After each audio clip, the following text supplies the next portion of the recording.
For a big breakthrough on legal sports betting. The State Lottery Commission voted this morning to allow mobile sports betting to begin March 11th. That's just in time before the ACC men's basketball tournament gets underway. We have team coverage tonight. Our Joshua Davis spoke with an expert to learn more about how getting the process started is going. But we start this 4 o'clock hour with our Kenny Beck. He joins us live in studio tonight. Kenny, this is a major development.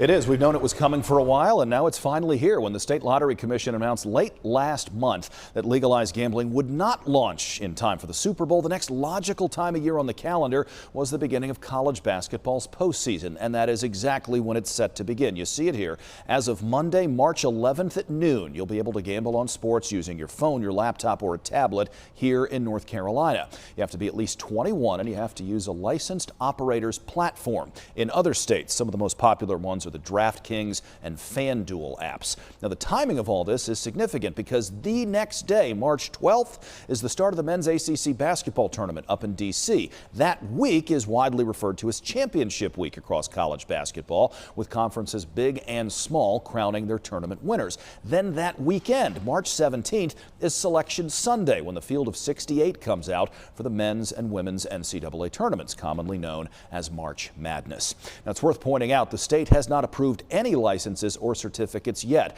The commission is still accepting applications for them into late February. Once they are approved, you can register an account with one or several of them as early as March 1st. In-person sports gambling at places like the home of the Panthers, the Hurricanes, the Hornets, and Sedgefield Country Club in Greensboro will roll out a little bit later.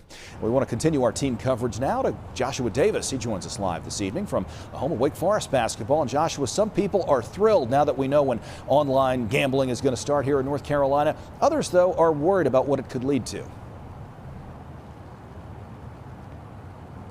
No, that's right, Kenny. We've heard a mixture of concern and excitement from people across the triad today. But of course, there's plenty of excitement to go around with this development. An expert I spoke to says that this is a huge moment, that this decision was years in the making, and that right now it's a good time to be a sports fan in North Carolina. Commissioner Rand. Yes. The vote was unanimous.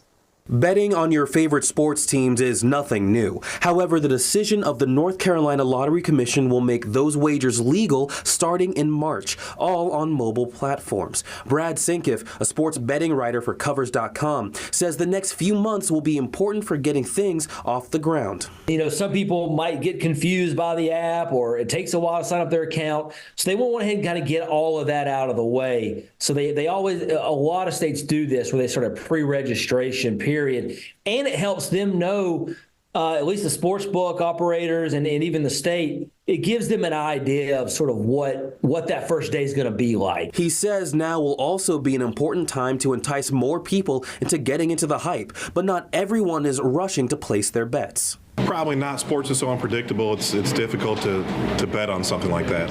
While Jason Heyman loves a good game, he says he doesn't see the appeal of betting on it. You could bet the favorite and then, win a little bit, but you'd have to bet some kind of weird long shot, to win any substantial money.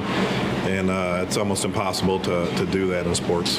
And he's a little concerned about people taking those wagers too far. People get addicted to all sorts of stuff. Gambling's just one more vice. So there should be a concern, and if the state's going to back it, the state should provide some help for those with addiction. Regardless, people across the state will be watching upcoming games more closely, especially with March Madness around the corner and other major sports events right down the road. It's sort of an ability to kind of get it rolling and going and see what kind of issues you run into. So, make sure your regulations are working, your compliance, controls, internal controls, all that stuff works when football season comes along later on. The draft in April and May, and then into football season, I think it's going to be huge for the state of North Carolina. Sinkiff says he thinks that sports betting will be very beneficial for bringing more attention to North Carolina sports and, of course, for tax revenue. In Winston-Salem, I'm Joshua Davis for WXII 12 News.